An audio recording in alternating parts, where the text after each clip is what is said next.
Oh, sorry. Forgot to record. Okay. So, we have the different error types. We have the compile type time error. Ito yung sinasabi ko last time. So,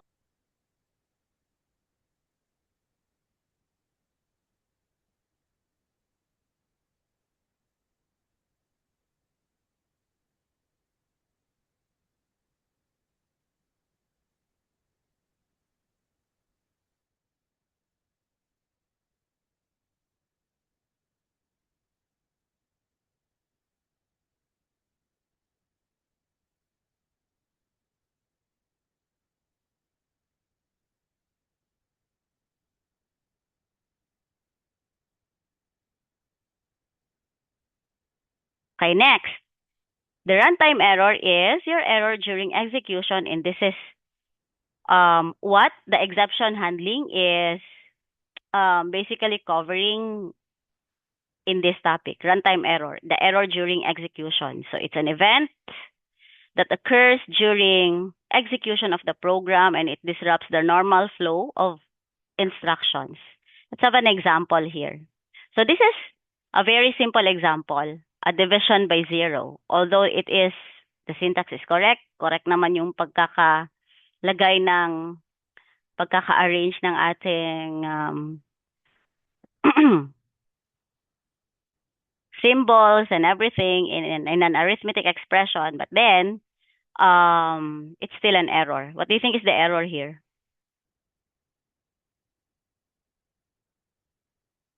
Class, what's the error here? You don't know? Laka. What do you think is the error here? Will it run? Yes or no?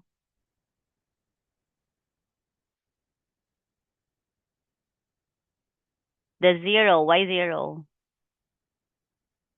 Hana. Of course, kasi we are not, okay, we're not allowed to, a division by zero is not allowed. Yeah, it's a math error. Okay, good. It's a math error. Tama. Okay. So, sorry po. Balik ako dito. Ayan. So, basically in Java, when we say exception, it's an error. So, kapag may nakita siyang, there's an object there that, catches the error and then it throws it. Okay, kana ang ginabuhat ni Java. It's there is an object, we call it a throwable object, and then kapag may makatch siya na error, i-throw niya, and then it becomes an exception, and then it will be displayed in your, for example, in your terminal. Oh, there's an error here. Okay? So basically, exception in Java, we call it an error. So only objects of throwable can be caught, can be thrown and caught. Sandali. Ayan, so the error occurs, the Java creates an object. There are different exceptions, I will show you later. So this error or this exception is thrown, and then the runtime searches for a handler, kung sino yung mag-catch. Okay, the handler catches the exception. So ito yung gagawin nyo dapat. Okay? Dapat hindi mag-end yung program if there's a runtime error. The program should still continue to run. Okay? When you catch an error, and then you give an error message to the user. Ganun yon. But if you don't have a way of handling that, ang mangyayari is there will mag-exit si program. Okay? And we don't want to do that. All right. Next. So types of exemptions, we have the errors that the programs should anticipate. Example, the file that does not exist or unsa pa atong gina-anticipate. An erroneous input from the user, that's what we anticipate. We always anticipate that, especially if whatever type of user that you have. If ang player sa inyong game is mga bata o unsang mga errors common na ilahang maklik by using your game. Okay? Or if ang user ng game nyo are, the age range of, let's say, senior citizens, for example. So what type of errors commonly ang ma-catch natin on those? Okay? We have the runtime exemption. So programming mistakes. Of course, this is very common kung if I have 3 elements here and you are accessing like the fourth element. Sorry, 0, 1, 2, 3, 4. Okay, the sixth element, sorry. If you're accessing that, then that's out of bounds error. Okay? So there are error exemptions. The errors problems beyond the program control, the hardware malfunction. So kana dili na nato makontrol. So depende sa whatever is the unit that the user is using while playing your game. So okay. So try catch. This is the syntax. So we do this. Try, we put the code here, kung ano yung mga code that might cause an error. Ano yung mga code, ano yung mga ina-anticipate nating error, dito natin ilalagay. So, most likely are the user input. Okay?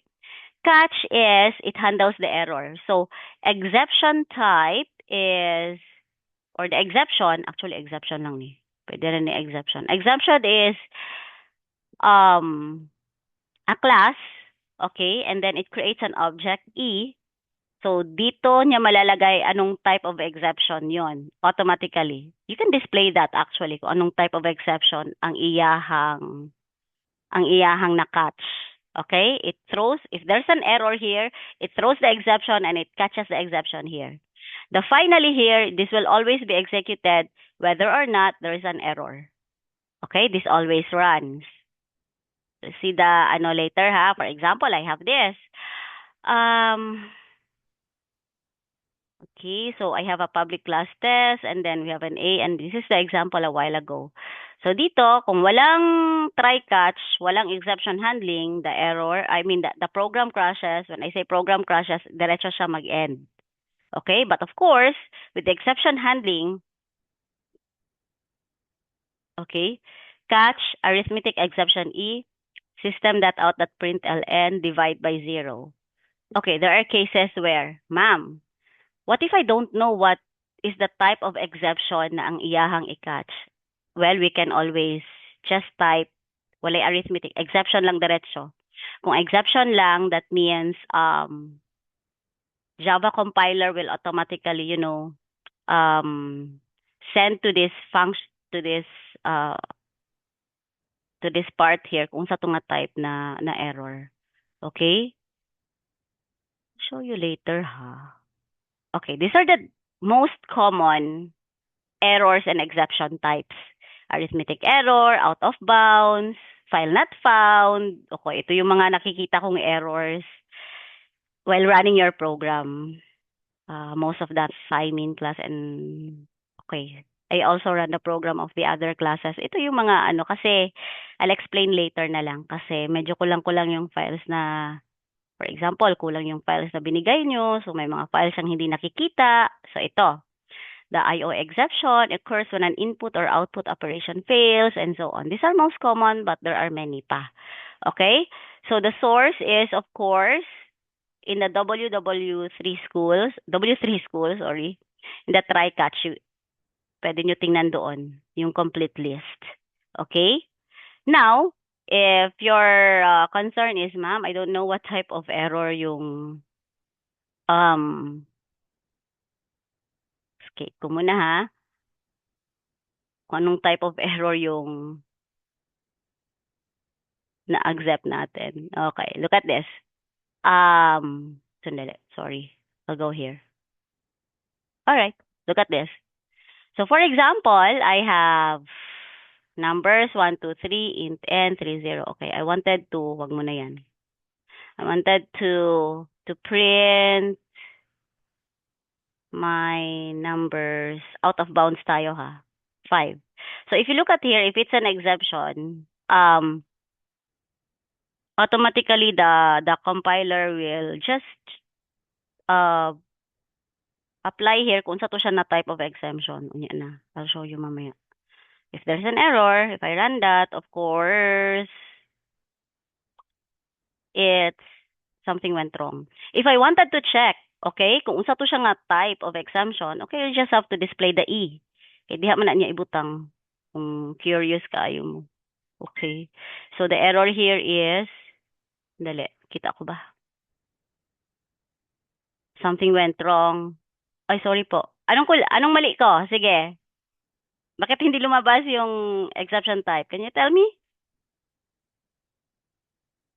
Storya big, copy. Can you, itanggal sa parenthesis? Parenthesis. Ah, parenthesis. Okay. Actually, pwede ra, ingani ra class. Dili siguro parenthesis.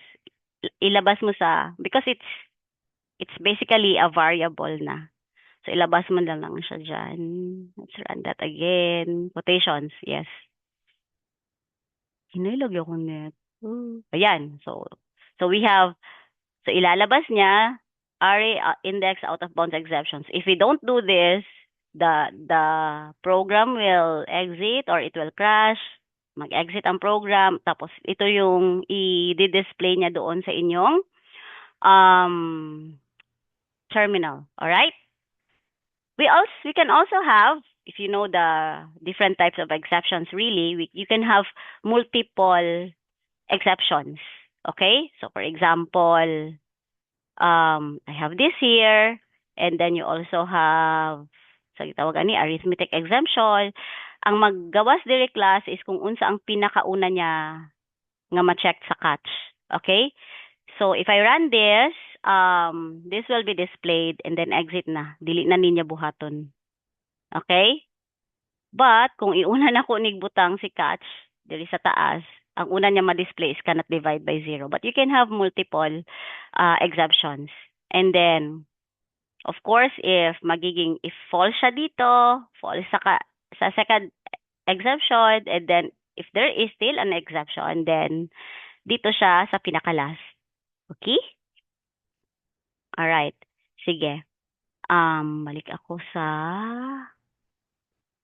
file handling ha. Wait, multiple hand. What's my next? Wait for a while. Okay, file handling. In the file handling, I'll show you the TLG na lang. Okay, gusto ko diretso sa... Okay, so if you look at the code here, basically ang sinasabi lang ni file handling dito, if you look at the lesson here, when we run the program, wala pa yung file handling inyong project, no? Tama ba ko? Class? Wala pa yung file handling inyong Wala pa po, ma'am. Wala pa. Alright. So, ang file handling, di ba naka-discuss pa ko ani sa CS2? Remember na ako. Nag-file handling ba ta sa CS2? I can't remember na. But anyway, file handling is, every time you run the program, Manggod, magbuhat siya temporary, okay? It will look for a memory, okay? A certain space in your memory. Kailangan na niya for you to run the program. So, it's a RAM. Okay? So, it's a temporary storage. You know that. So, for example, if you finish running your program, mawala na po siya dito. So, whatever the data, ang input ni user, ang history sa iyahang game, sa iyahang gipang click dito, pila ka buki ang mistakes, and so on, and etc. Dili na to siya ma-save. Alright? So, that's what we call RAM. Okay, aside from, NetBeans is very, very heavy.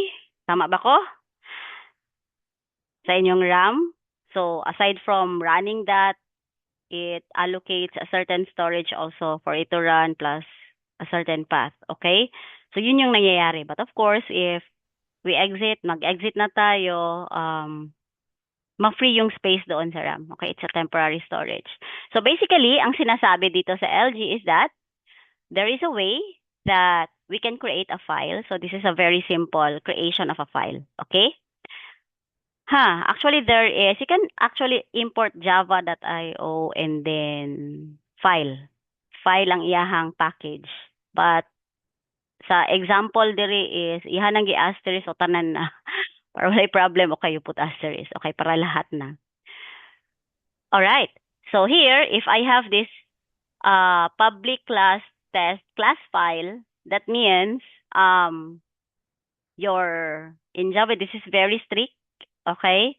That means dapat nakabutang siya dito sa inyong folder na test class file. Correct? Di apod mi nadugay, di apod ko nadugay pag-run sa inyong program kasi parang you just gave me the Java file and then you put it in a different folder and then you have a different class name and a different folder and I have to edit that.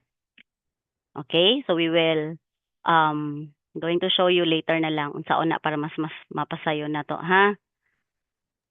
Okay. I'll Ma'am show you. Maui. Oh no. Yes, ma'am. Ma'am, sorry pa. Admit si Ma'am Michelle, ma'am, na na-exit siya sa ano. Ay, okay, wait. Sorry, thank you. Dali po. Stop ko muna. Participants.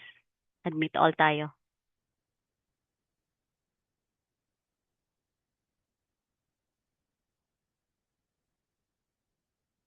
Ma'am Michelle, okay na?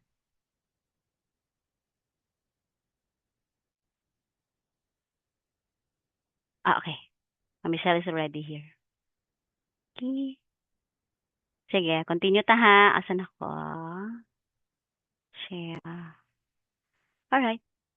So here, this is, oh, sorry po. Wag mo na yan. I'm gonna open a folder.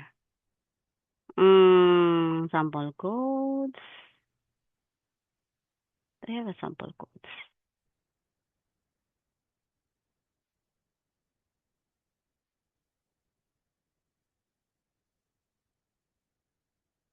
Okay.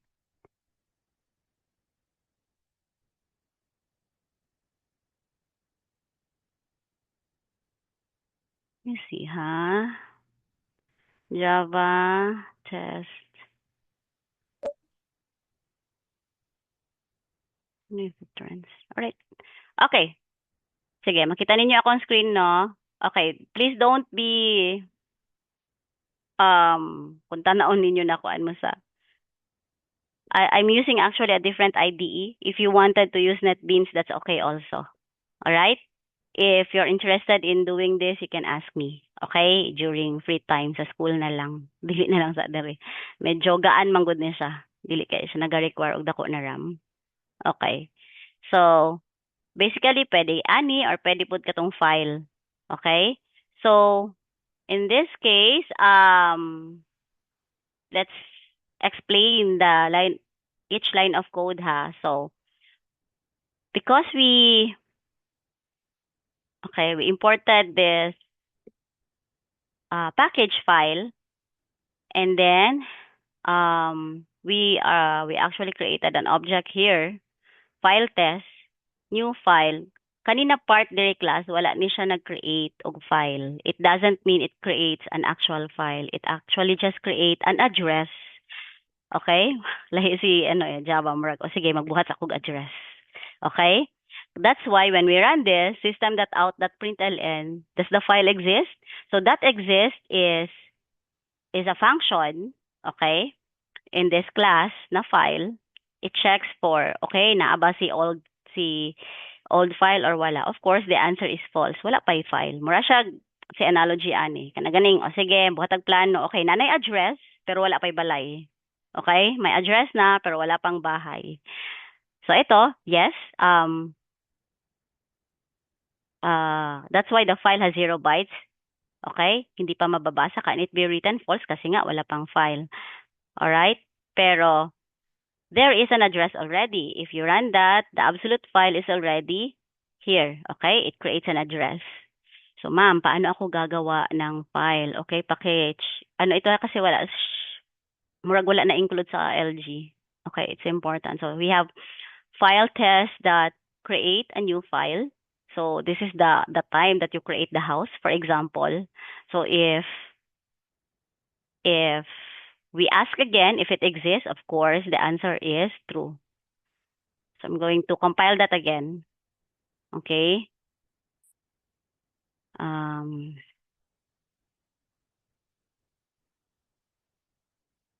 then we're going to run that again.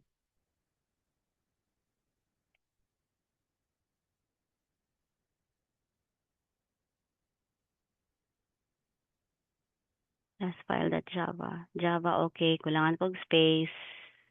Right. So here,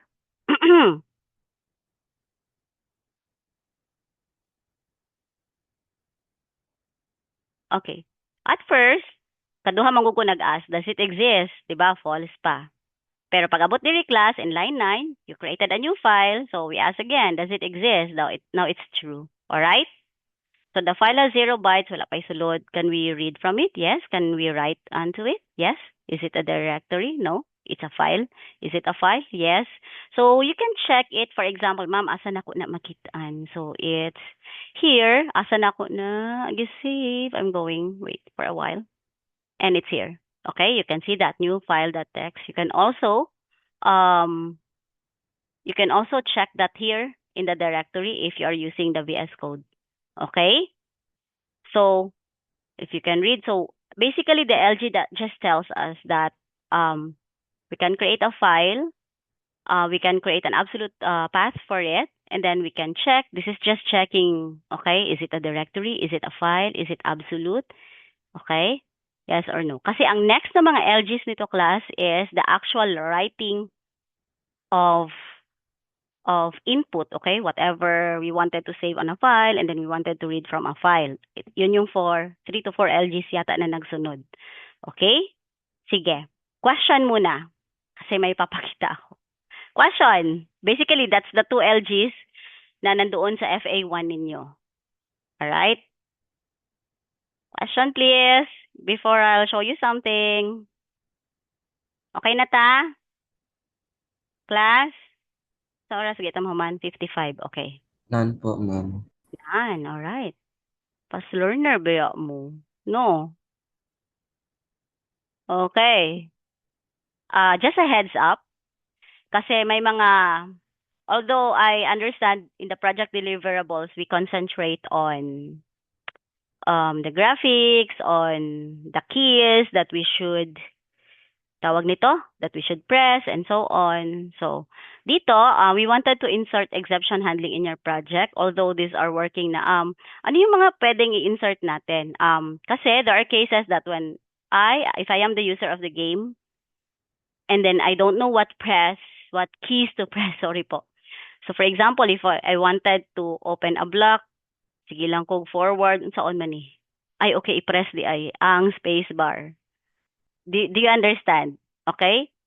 Ma-confuse ang inyong client kung unsa ang iyahang tawag ani, ang iyang i-press.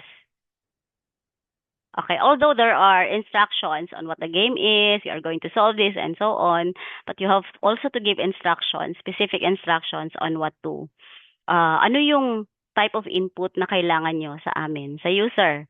Alright? So, yun lang siguro, kahit isa lang. For example, if I move forward, you will give an error message. Oy, if you want to open this block or this box, or if you want to move this item, you have to press this. Do you understand? Ganon. Also, meron ding mga game, I think, in some of the groups that the user have to really input an answer. Well, that's another opportunity for you to do exception handling, okay? For example, instead of writing the actual number, letter akong gi-enter. That's an error already, right? You have to catch that. Do you understand? Okay? Kahit kuan lang. We will give specific instructions on this, pero just a heads up. This is what we will require in the next week. Okay? Sige, question muna before I will... Question, am I too fast? Okay ra? Class? Everyone? Okay na tayo? Yes po, ma'am. Alright, yes. Okay, so, ito lang muna, okay? Invalid input from the player. If, I know some of you already did the try catch. But that's okay. So, wala na may buhaton sa exception handling. Kasi yun lang yung require namin. We have to have an evidence that you really did that. Okay? Kahit in in one map muna. Okay? Next, another thing to Another thing to expect for in the next few weeks will be we have to connect your two maps. Ilang maps ba lahat per group ang ni-require ng inyong, the project requirement? Minimum requirement tayo, class. One, Minimum requirement. one map per group lang po, ma'am. So, 10 maps in total po in a class. Ay, okay. So yung iba, bakit mayroong 2 maps palang, depende? Ay, i-require po siya, ma'am, na sa PD4 po ata yun na mag-make po kami ng parang sub-map po within our map. Parang ganun po. So, sub-map within your map. Okay. Sige. Okay.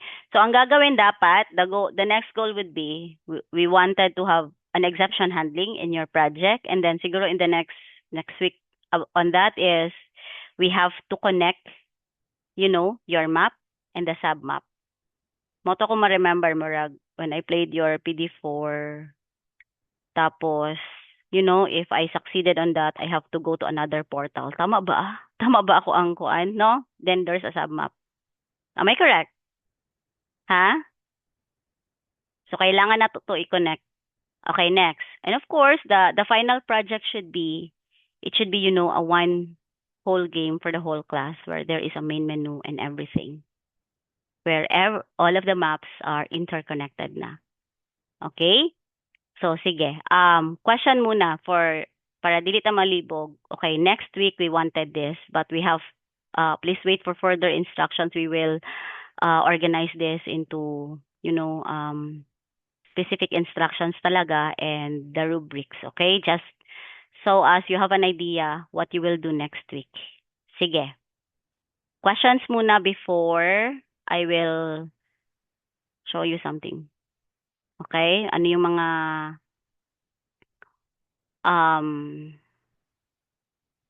some of the errors that we encountered while running your code. Okay na tayo? Okay. Sige, some of the errors that siguro we encountered is that katulang you uploaded just a certain file, and then of course when we run that it looks for another class or a file which we don't know kung saan kukunin, so we have to ask pa kung saan yun galing. Okay, I understand that there is one I forget the file name, but there is one map, graphics, tama ba ako? A graph for all na Java. Forgot. Wait lang. I'll check the file name, ha. CS for code. Let me see. Oh, ito. You have one graph paper layout. Am I correct? Okay. Also, you are doing, kung ang gibutang ninyo dito na folder is images, and then yung pag-submit nyo sa amin na folder, iba yung pangalan, so we have to rename your folder. So may mga ganun na mga ginagawa kami. Okay? So, or if in some cases, let's have an example here. Don't worry, this is not your code. Okay. Example lang. Kelf sample game. Okay. For example lang, your package here is, the name is sample game, kaya lang, ang folder is hindi sample game, okay, magkaiba, so it's, we also have to change that. So, okay, for us to be organized and we wanted to do things smoothly para mas madali, we wanted you to organize. This is your additional task for next week, ha? Dili man siya programming, it's just organizing your files in a GitHub. Remember, you have a GitHub, class? Hello? Yes po, ma'am. Kanasa mo nagka-GitHub, di ba? Last year. Paki-remember sa inyong GitHub account. Okay. That means, sa isa ka klase, isa ka GitHub repository. Okay? You have to talk among yourselves kinsa ang mag-create sa GitHub repo. Alright? So I understand there are different folders that you, nakoy nakitaan na, I think it's set adenine ba to nga, naka-organize na siya into folders. Okay, that's good. Wanted to do that, can you do that in a GitHub? Or if you have a GitHub already, that's better. Okay? So, sige. Isalay mo buhat. Dili ko sure kung kinsay pwede mo buhat sa inyong repository. So, for example, if I wanted to create a repository, okay, create ako ha. So, let's say, sa ba section? Okay. Project. Sample lang. Available. Alright. Tapos, of course, you have to make it public. Let's add a readme. Kasi doon nyo ilalagay yung parang description nyo, what your project is all about. Okay? Next, okay na siguro ng, ayun na pag-add og license. Create tayo. When you create the repository, okay? So, lahat dapat pwede mag-commit, okay, in this repo. Now, here, you can edit your README. For example, we will give specific instructions na lang ha. In the README, basically, it's just an overview of what your program is all about. Okay? Next, sige, I understand there are different folders in your file, so you have to put it there. Okay, for example, I wanted to add a file, upload files. And you have to organize it. Sorry, not upload. Create ako. I wanted you to organize it in a folder. For example, gawa ako ng folder isa ha na docs. So, ano yung nasa docs? Nasa docs yung parang tawag nito. Kasi may nakita akong mga PD1 and PD2 ninyo. Can you put it here? Okay? So, yan. And then, I will add a readme muna. readme.md. Okay, when I press the enter key, have to press commit. Can add a description here, created a folder. Docs, documents. Okay, commit. All right. So, if you click your docs, you have a readme here. Of course, empty is the readme. In your readme, you can, okay, in this folder,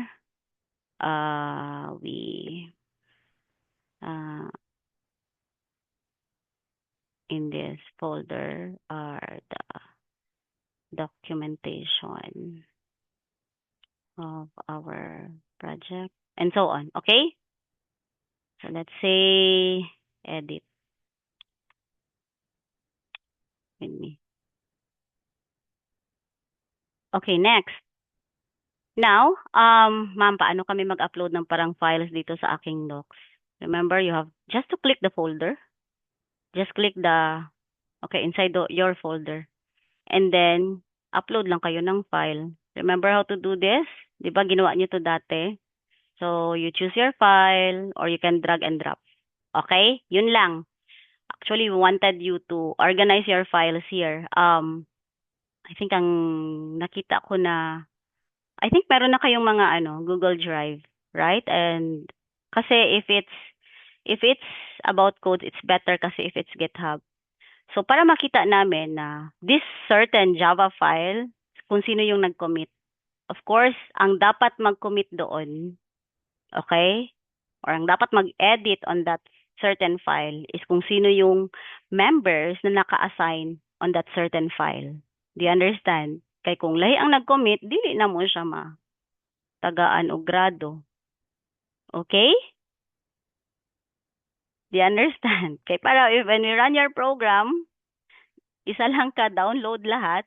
For example, tapos na yung program nyo, naka-organize na sa files. In this case, an example here. An audio, and then may images pa. So when we run this, let's run this. Java, this is, I think, Na siya main menu Main menu. Let me see. Oh, ayan, may graph paper layout. This is the same. Pinakita ba? Let me see the main. Okay, main menu. Main menu dot Java. So when we run that, okay. So for example, just so as you have an idea of what should be the final output of your program, there should be a main menu. Kahit, I'll just have to... Maingay ba? Sorry po. Okay. So, ayan, for example. And then, there's... So, ayan. And then, when I go here, on this part, it will be connected to another, I don't know, another map, for example. Ha? Ganun yung mangyayari. So that when we download everything, okay? So madali na lang. Of course, hindi pa nakakonect lahat ng maps, right? So we have to, you just have, siguro in the K-Hub, sasabihin nyo lang sa amin na ito yung file ko. Ito yung file na ginawa namin sa aming grupo. Ito. So yun lang yung i-run namin. Mas madali for our part and your part also. Questions? Questions, please. 5 minutes before. Okay, question.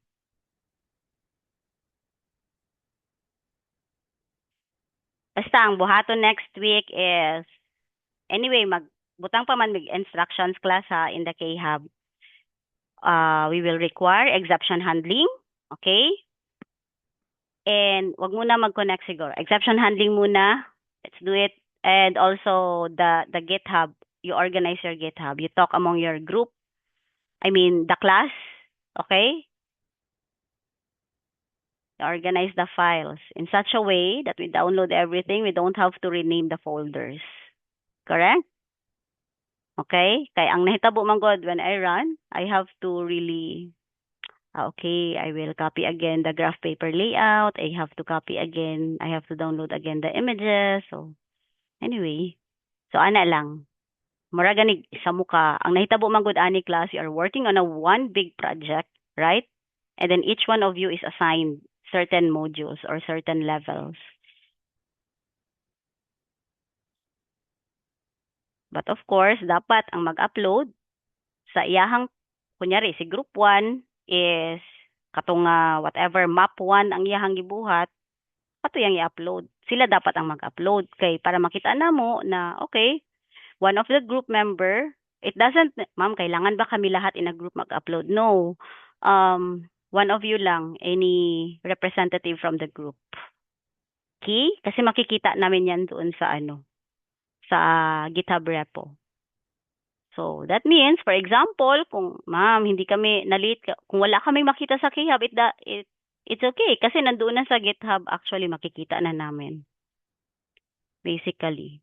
So, just in case, if you tell us, ma'am, I forgot to upload in GitHub, but then, to submit in GitHub, pero natapos ko na talaga yun. So, doon talaga namin makikita if natapos niyo talaga in your GitHub. Okay? Sige. Sa pa inyong questions. What's your questions?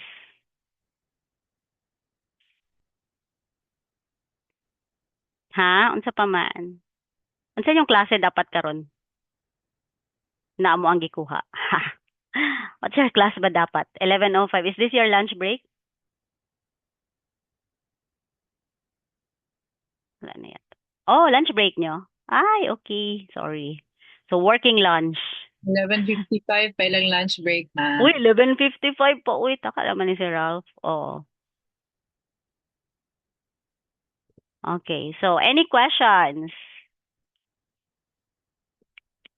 I think free period. Oh, free man di ay. So, can we use this every Friday? Sige. Free period. Sige. Okay. Any questions pa? Clarification. Sige. Isa pa man. So, ang na-discuss today is katulang first two LGs ha, and the next session we are going to discuss the katong buffered writer, katong ng, accessing the file na mismo, and after that, an implementation of file handling in your project. Okay? What else? Unsa pa? 2 more minutes before we end. Any questions? Ay, sorry. Nag-message mo? I think Priya. Wala na. Okay na siguro ta. Moms, na mo yung extra reminders for them.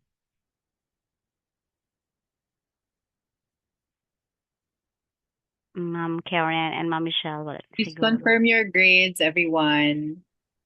I sent you Okay, an yes. Oo, please confirm your grades. full form link. Salamat. Naa sa inyong email. Okay, there's a link sa JFarm. Mamawi the instructions regarding this. O, lagi. Yes, we will, This one? Regarding what I'm talking. Yes, okay. We have to, that pa. Oo, sige lang. Specific instructions on this. Okay, sige, noted. Okay na tayo? It's 11:55 na. End na tayo, ha? Okay, goodbye. Thank you. May exit na.